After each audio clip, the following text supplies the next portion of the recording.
여러분, 제자란 말이 무슨 뜻인지 아십니까? 제자란 말은 배우는 자란 뜻입니다. 또 하나는 훈련받는 자란 뜻입니다. 그러므로 예수님의 제자들이 3년 동안 예수님에게 배웠습니다. 그리고 예수님께 훈련을 받았습니다. 그런데 오늘 우리에게 주시는 말씀이 예수님이 제자들에게 가르친 말씀 중에 핵심적인 말씀입니다. 그러므로 오늘 주신 이 말씀을 제자들이 그 말씀대로 아멘하고 순종할 때 큰 역사가 일어났습니다. 여러분, 우리가 하나님의 자녀로서 하나님이 우리들을 부른 줄로 믿으시길 바랍니다. 하나님의 의롭고 선하신 뜻이 계셔서 여러분을 하나님의 자녀로 부르셨어요. 그리고 여러분에게 달란트를 주셔서 이 땅에서 무엇인가 하나님이 원하시는 선하고 의로운 일을 감당할 수 있게끔 주님이 여러분을 만드시고 기대하시고 힘주시고 은혜 주시고 축복하신 줄로 믿으시길 바랍니다. 그러므로 오늘 주신 말씀은 예수님이 우리에게 주신 말씀입니다. 그때 주신 말씀 또 오늘 우리에게 주십니다. 그러므로 우리가 예수님의 제자로서 우리도 자녀로서 하나님 예수님에게 배우고 이 말씀을 배우고 또 우리의 삶 가운데 훈련받아서 하나님의 큰 역사를 이루는 귀한 역군들이 되시기를 간절히 기도합니다. 여러분, 인도는 힌두가 청한 나라입니다. 그런데 인도의 남부에 가면은 토마 교회가 참 많이 있습니다. 왜냐하면 도마가 거기 가서 주님의 말씀으로 증거해서 인도 남쪽을 다 복음화했어요. 그래서 인도 남쪽에는 우리 예수를 믿는 사람들이 참 많이 있는 것을 우리가 찾아보게 되는 것입니다. 여러분, 에티오피아의 종교회는 유명한 교회지요. 에티오피아의 종교회가 4세기 전부터 생겨가지고 에티오피아가 기독교가 되었는데 거기는 내시가 빌립을 만나가지고 빌립이 하나님 말씀을 증거해서 빌립 때문에 에티오피아가 복음화가 되었습니다. 그래서 이 에티오피아가 그리스도의 국가로 오늘날도 승승장구하는 것을 여러분 우리가 분명히 깨닫게 되는 것입니다. 여러분, 이집트도 이슬람교가 흥왕하는 나라인데 그곳에서도 기독교인들이 있지요. 이집트의 예수의 제자 마가가 가서 복음을 증거해서 이집트를 복음하는 데에 큰 몫을 감당하는 것을 우리는 깨달아야 되는 것입니다. 여러분, 사도 바울 선생이 로마에 가서 순교했지요. 로마는 예수를 핍박하는 나라였습니다. 예수를 증거하는 나라가 아니었는데 로마에 가서 사도 바울 선생이 순교함으로 말미암아 나중에 로마가 기독교 국가로 바뀌어버리는 그런 큰 역사가 있는 것을 볼 수가 있습니다. 사랑하는 여러분, 나의 힘이 적다, 나는 아무것도 할 수 없다, 이런 마음이 아니라 내가 한 사람이라도 내가 전도해야지, 내가 하나님의 일을 나 있는 삶 속에 어떻게 하든지 이루어지, 그런 소원을 갖고 힘차게 전진하면 예수님의 제자 12명이 세계 방방곡곡에 가서 복음을 증거하여 오늘날 우리가 예수를 믿게 된 것처럼 여러분의 귀한 사역을 통해서 그리스도의 나라가 이 땅 위에 건설되어 주시기를 간절히 기도합니다. 우리는 훈련받아야 됩니다. 여러분, 강인한 어부가 되기 위해서는 파도를 많이 넘는 것을 경험해야 됩니다. 그럴 때 그 어부가 강한 육체와 정신력을 가지고 그 험산 줄령 바다를 전진해 나갈 수 있는 것처럼 오늘날 우리가 이 땅에 살면서 여러 가지 모양으로 훈련받습니다. 가정에서도 훈련받습니다. 남편이 속색이고 부인이 속색이고 나 아들 딸들이 속색이고 내 친구가 속색이고 그거 다 하나님이 여러분을 훈련시키는 줄로 믿으시길 바랍니다. 교회에서도 김 집사가 나한테, 이 집사가 나한테, 김 장로가 나한테, 김 목사가 나한테, 그거 다 하나님이 여러분에게 더 큰 믿음을 주기 위한 훈련의 과정인 줄로 믿으시기를 간절히 기도합니다. 여러분, 우리가 이 땅에서 가장 많이 받는 유혹과 시험이 뭔지 아세요? 물질에 대한 시험입니다. 교회에서도요, 헌금 가지고 시험 받는 사람 참 많습니다. 세상에 살면서 물질 때문에 하나님 등지는 사람 참 많이 있습니다. 그것이 우리에게 주시는 하나님의 시험이라고 생각해야 됩니다. 영국의 제인 파크라고는 17세 난 아리따운 학생이 있었어요. 근데 이 학생이 장난삼아 티켓을 샀는데 로또에 당첨이 됐어요. 이 여학생은 하루에 8파운드를 벌고 가정에서 어머니하고 단란하게 재밌게 살고 친구들과 재밌게 놀고 지내는 어린 소녀였는데 복권이 당첨돼가지고 100만 유로, 100만 파운드를 받게 됐어요. 여러분, 어마어마한 돈입니다. 한마디로 말해서 돈벼락을 맞은 거예요. 그래가지고 이 17살 맞는 이 파크 소녀가 정신이 돌아가지고 말이에요. 자동차 수없이 사, 명품 수없이 사, 자기가 하고 싶은 거 다 해. 코도 고치고 입도 고치고 또 앞가슴도 크게 만들어 보고 여러 가지 잘하니까 결국은 그렇게 살다 보니까 이상하게 친구가 처음에는 좋아하더니 하나둘씩 떨어져 나가더래. 친구들하고 대화하는데 대화가 안 되는 거예요. 어떻게 이 학생과 대화가 되겠습니까? 수준이 다른데. 그래가지고 많은 친구도 다 잃고 자기의 건강도 잃게 되었습니다. 그래서 그가요, 그 로또 그 영국에 있는 그 회사를 상대로 해서 수를 했어요. 17세에 난 소녀에게 복권을 팔아가지고 복권이 당첨돼서 내가 돈벼락을 맞는 바람에 내 삶은 텅 비어버렸습니다. 나는 앞으로 무엇을 위해 살 것인지 인생의 목적을 잊어버렸습니다. 그렇게 하면서 수를 해버렸어요.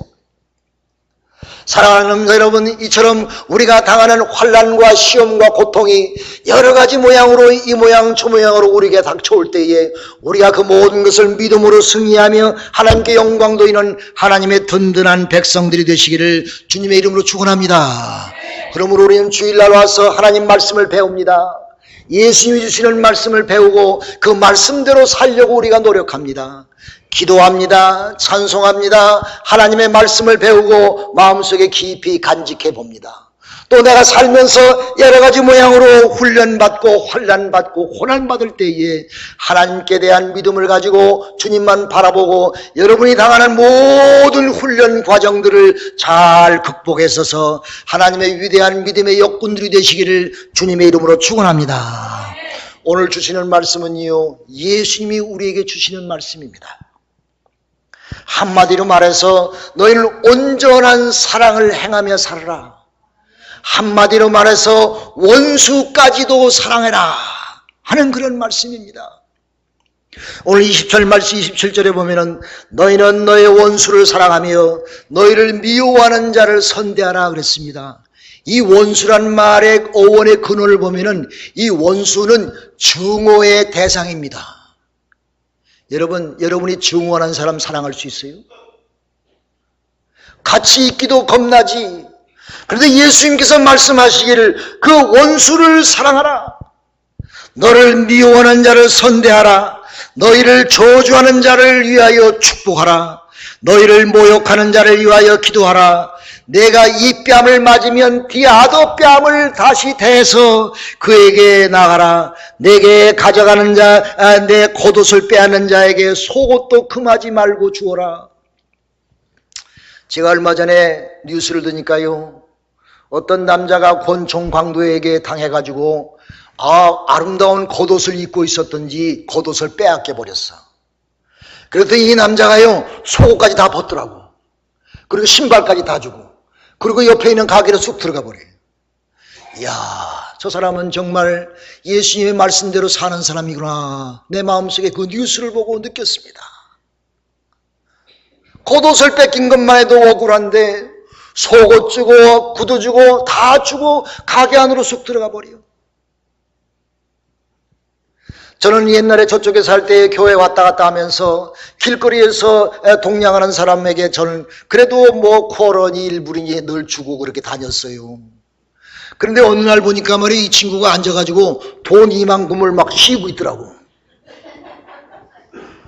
그걸 보니까 내가 야마가 돌아가지고 머리가 돌아가지고요.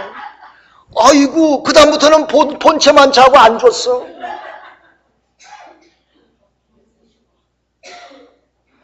맥도날드 가다 보면요, 맥도날드 옆에서 앉아가지고 please, quarter please, 달러 please. 어떤 때는 주지만 most of time 그냥 어보이드하고 지나가 버립니다.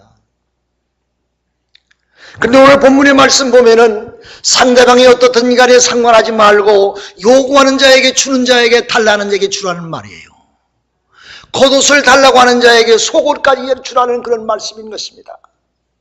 이런 마음을 갖기 위해서는 내가 정말 내 마음속에 원수를 축복하는 마음, 원수를 사랑하는 마음이 없으면 이룰 수 없는 그런 우리의 삶인 것입니다. 그래서 제 마음속에 생각을 해봐요. 내가 상대방이 어떤 사람, 어떤 대상이 됐든지 간에 나한테 달라고 구하면 줘야지. 아멘 좀 하시오. 아멘 좀 하시오. 그리고 편지에 보면은 여러 가지 구하는 편지들이 많이 와요. 뭐 선한 사마리아 사람 뭐 여기저기서 많이 오는데 뭐 보통 다 쓰레기통으로 들어가지요. 하나님, 내가 이제부터라도 그런 사람들을 관심을 갖고 도울 수 있는 그런 마음을 허락해 주옵소서 하는 그런 마음을 한번 가져봅니다. 사랑하는 여러분, 오늘 주님께서 우리에게 말씀하십니다. 너희는 겉옷을 달라는 자에게 속옷까지 누며 내 원수를 사랑하며 그를 위하여 축복하며 기도하라. 할렐루야. 이런 실천적인 삶이 예수님이 원하시는, 우리에게 원하시는 믿음의 생활이라고 하는 말씀인 것입니다. 우리가 31절 보니까 너는 남에게 대접을 받고자 하는 대로 너희가 먼저 남을 대접하라 그랬습니다. 황금률이 아닙니까? 이 말씀은 무슨 말씀이냐? 내가 싫어하는 것을 타인에게 하지 말라는 말이에요. 나도 싫어하는데, 나도 듣기 싫어하는데, 나도 그런 취급을 받기 싫어한다면 남에게 그렇게 하지 말라는 이야기예요. 내가 해주기를 원하지 않는 일이라면 다른 사람에게도 그렇게 하지 말라는 말이에요. 어떤 사람이 나에게 불성실하게 아주 싸가지 없이 대했다 보아. 그렇게 하지 말라는 얘기지. 너희가 남에게 대접을 받고자 하는 대로 너희도 남을 대접하라. 할렐루야. 나도 대접받고 싶지요. 나도 남에게 존경받고 싶지요. 남에게 웰컴 받고 싶지요. 그런 마음이 없는 사람이 어디 있습니까? 그러므로 그거를 내가 먼저 기대하지 말고 내가 그런 마음이 있으면 남에게 먼저 가서 그렇게 행하라 하는 그런 말씀인 것입니다. 너희가 만일 너희를 사랑하는 자를 사랑하면 칭찬받을 것이 무엇이요? 주님이 하시는 말씀이에요. 죄인들도 사랑하는 자를 사랑하느니라. 너희가 만일 선대하는 자만을 선대하면 칭찬받을 것이 무엇이뇨? 죄인들도 이렇게 하느니라. 너희가 받기를 바라고 사람들에게 빌리면 칭찬받을 것이 무엇이뇨? 죄인들도 무수히 받고자 하여 죄인들에게 빌리니라. 오직 너희는 원수를 사랑하고 선대하며 아무것도 바라지 말고 빌리라. 그리하면 너의 상이 클 것이요 또 지극히 높으신 이의 아들이 되리니 그런 은혜를 모르는 자와 악한 자에게도 같이 인자로 오시니라. 할렐루야. 옛날에 그때는 옷이 부족한 시대였습니다. 보통 사람들이 겉옷 하나밖에 없던 시대였습니다. 그래서 겉옷은 그 사람의 들 입고 다니는 옷인 것은 물론이요, 밤에는 그 겉옷을 덮고 잤습니다. 밤에는 쌀쌀하더군요. 그래서 가난한 사람들이 근데 그 겉옷을 가지고 전당포나 이런 데 가면은 먹을 것을 줬어요. 그 겉옷을 전당 잡고. 그때는 우리한 지금 너무 옷이 많지만은 그때는 그렇지 않은 시대였었습니다. 그래서 이 겉옷이라는 것이 보통 사람들의 큰 재산이었어요.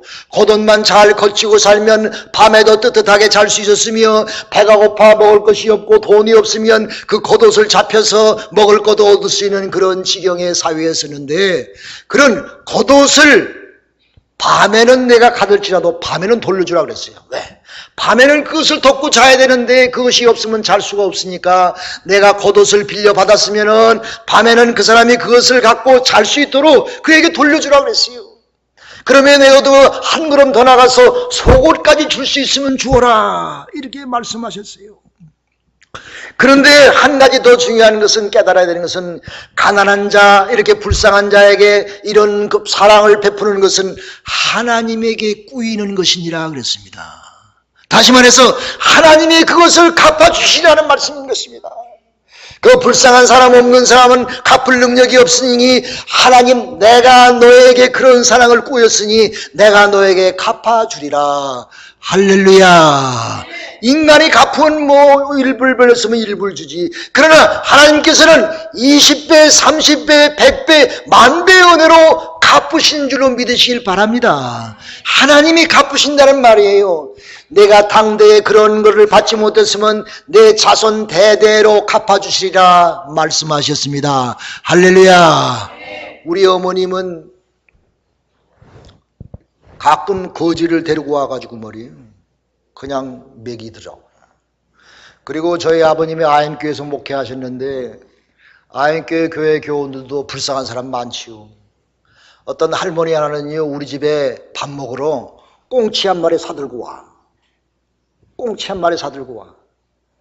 그러면 우리 어머님이 그를 맞이해가지고 꽁치로 찌개도 하면서 밥 한 그릇 떳떳하게 대접해서 드립니다. 여러분 얼마나 없으면 꽁치 하나 사가지고 옵니까?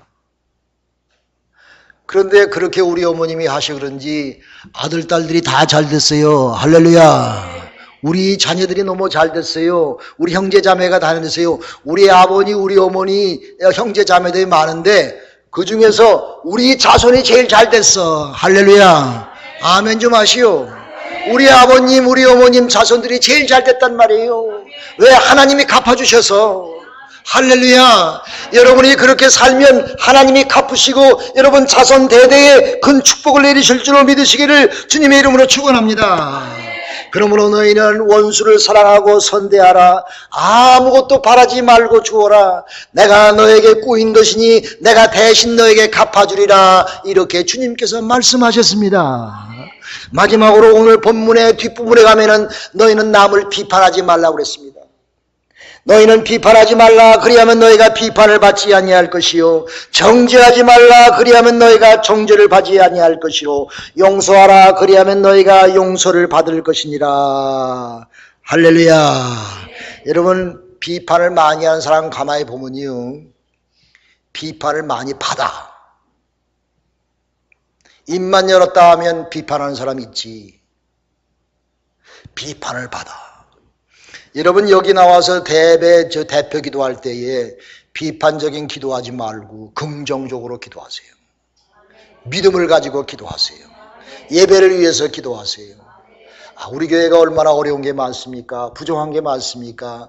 하나님 채워주옵소서. 우리를 불쌍히 여겨주옵소서. 그러면 돼. 우리가 늘 하나님 앞에 감사와 감격의 기도와 찬송을 들으시기를 주님의 이름으로 축원합니다. 그래서 내가 비판하지 말라, 그런 말은 무슨 말이냐면 선악간에 구별하지 말라는 말은 아니에요. 왜? 우리가 선악간에 구별해서 옳은 길로 걸어가야지요. 이 말은 무슨 말이냐면은 너희가 심판과 판결을 하나님께 맡기라는 말입니다. 내가 심판하지 말고 내가 판결하지 말라는 말이에요. 그것은 하나님께 맡기라는 말입니다. 목사가 잘못합니까? 하나님께 맡기세요. 장로가 잘못합니까? 비판하지 말고 하나님께 맡기세요. 하나님이 심판하고 하나님이 판결하는 분은 하나님이신 것입니다. 왜? 우리는 죄인인데 내가 어떻게 비판해? 나도 부족하고 죄인인데. 너의 눈에 있는 들보를 빼라. 그리고 나서 형제의 눈 속에 있는 티를 볼 것이니라. 뒤에 보면 그런 말씀이 있잖아요. 우리가 죄인인데 내 눈 속에 들보가 있는데 어떻게 형제의 눈 속에 있는 티를 뺄 수가 있습니까? 그러므로 우리가 선악간에는 구별하고 양심적으로 복음 가운데 살지만 그러나 우리가 절대로 하나님 앞에서 이웃에게 심판하든지 판결하는 것은 하나님께 맡겨서 하나님 앞에 의지하고 살아가는 여러분과 제가 되기를 간절히 기도합니다. 정죄하지 말라, 심판과 판단하지 말라는 말이에요. 그래야면 너희가 정죄를 받지 아니할 것이로 너는 용서하라. 그래야면 너희가 용서를 받을 것이니라. 할렐루야. 우리는 왜 원수를 사랑해야 돼요? 왜 용서를 받아야 돼요? 용서해야 돼요.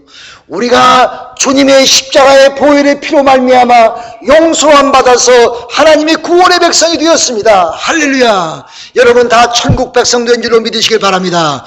우리는 예수님의 십자가의 보혈의 피공로 말미암아 우리는 죄사함과 구원받은 하나님의 천국 백성이십니다. 할렐루야. 우리 교회에 장례가 있었지만 그분은 천국 가셨어요. 믿습니까? 믿습니까? 아, 슬퍼가지고 우는데 나도 안 울 수가 없더라고. 우리는 구원받은 하나님의 백성입니다. 그러므로 우리는 하나님 앞에 이 정말 누구든지 선악을 불변하지 않고 용서하며 자비와 사랑을 베푸는 귀한 하나님의 역군들이 되시기를 주님의 이름으로 축원합니다. 하나님 아버지, 우리를 불쌍히 여겨 주옵소서. 나에게 용서하며 용서의 마음을 주옵소서. 나에게 온전한 사랑을 이룰 수 있게 하여 주옵소서. 그러므로 여러분, 오늘 온전한 사랑을 이루기 위해서는요, 우리가 세 가지만 하면 돼요. 첫째는 뭐냐? 따라서 합시다. 우리끼리 사랑합시다. 우리끼리 먼저 사랑합시다. 예, 우리끼리 사랑을 잘해야 내가 나가서도 사랑을 잘하는 것입니다. 내가 남편 사랑을 하고 남편이 좀 못됐어도 사랑해야 돼. 내가 부인을 사랑하고 내 아들, 딸들을 사랑하고 내 성도들을 다 사랑해야 돼. 우리끼리 사랑을 먼저 잘해야 돼. 우리끼리 사랑 잘하는 우리 베델의 성도들이 되기를 주님의 이름으로 축원합니다. 예수님께서 제자들에게 뭐라고 그랬어요?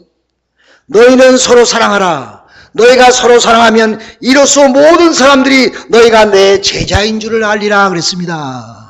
그러므로 우리가 베델의 성도들이 우리끼리 서로 사랑을 잘하면 주위에 있는 많은 사람들이 저 사람들 예수님의 제자구나, 하나님을 잘 믿는 사람이구나 하는 그런 열매가 맺히게 될 줄로 믿습니다. 그런 소문만 퍼지면 교회는 자동적으로 부흥하며 여러분은 늘 행복한 삶을 살게 될 줄로 믿으시길 바랍니다. 그러므로 예수님의 제자의 특징이 뭔지 아요? 첫 번째, 제자들끼리 사랑을 잘하는 사람들이야. 믿는 사람들끼리 사랑을 잘하는 사람들이야. 사도행전 2장 43절에 보니까 그들은 서로 통용하며 서로 먹고 나누어 줬다고 그랬어요. 사도들 앞에 자기의 재산을 팔아 내놓으면서 그 재산을 가지고 그 교우들 가운데 필요한 사람들에게 골고루 다 나누어 줬다 그랬습니다. 그러므로 초대교회들은 자기들끼리 사랑을 잘하는 사람들이었어요. 여러분, 어항의 분붕어를 가만히 보면요, 끼리끼리 놀더라고. 까만 거끼리 당하고 노란 거 빨간 거끼리 다녀. 그러니까 끼리끼리 잘 놀더라고. 그러므로 우리가 먼저 내가 온전한 사랑을 이루기 위해서는 우리끼리 잘 다녀야 돼. 할렐루야. 끼리끼리 잘 사랑해야 돼. 우리끼리 말이에요. 우리 성도들끼리 좀 성격이 다르다고, 좀 모습이 다르다고, 취미가 좀 다르다고 따돌림 당하면 안 돼요. 서로 잘 사랑하는 베델의 성도들이 되기를 주님의 이름으로 축원합니다. 이로써 너희가 내 제자인 줄을 알리라. 두 번째는 이웃을 잘 사랑하는 사람이 되어야 됩니다. 이웃을 잘 사랑해야 됩니다. 이웃을 내 몸과 같이 사랑할 줄 알아야 돼요. 여러분, 공산당이 왜 무섭습니까? 공산당은요, 자기들끼리 사람 제일 잘해. 너 우리 당원이야, 너 우리 편이야. 그러면 자기 속까지 다 떼주는데, 공산당이 무서운 건 뭐냐면요, 너 우리 당원이 아니면 죽여. 공산주의가 아니면 다 적이야. 우리 당에, 우리 그룹에 들어오지 않으면 너희는 원수고 내가 죽여야 할 대상이야. 그래가지고 옛날에 공산당이 말이에요, 아들이 아버지에게 창 찔러 죽이고 말이에요. 옛날에 그랬잖아, 6.25 때. 가장 친한 친구인데 자기 공산당에 들어오지 않다고 해서 죽창으로 가서 찌글러 죽이고 말이에요. 이 공산당이 그래서 무서운 것입니다. 사랑하는 여러분, 여러분이 이웃사랑을 잘하는 하나님의 백성들이 되시기를 주님의 이름으로 부탁합니다. 그것이 우리의 신앙의 온전한 생활을 이루는 것입니다. 마지막으로는 원수를 사랑하는 것입니다. 원수를 사랑하는 것이요. 28절 보니까 저희를 저주하는 자를 위하여 너희는 축복하며 너희를 모욕하는 자를 위하여 기도하라. 원수를 축복하라는 말이에요. 사랑하는 여러분, 상대방이 어떻든 간에 먼저 우리가 사랑을 하시기 바랍니다. 원수까지도 사랑하는 그런 사랑의 종교가 되기를 바랍니다. 여러분 따라서 합시다. 기독교는 사랑의 종교이다. 기독교는 사랑의 종교이다. 저는 매주 사랑의 교훈의 말씀만 증거할 거예요. 앞으로 사랑하라 사랑하라 사랑하라. 왜 여러분이 사랑을 잘 못하니까? 우리가 사랑 잘 못하니까. 우리에게 정말로 필요한 것은 사랑인 것입니다. 아카파의 사랑을 가지고 주님의 사랑을 증거하는 사랑의 사도들이 되시기를 주님의 이름으로 축원합니다. 기도합시다.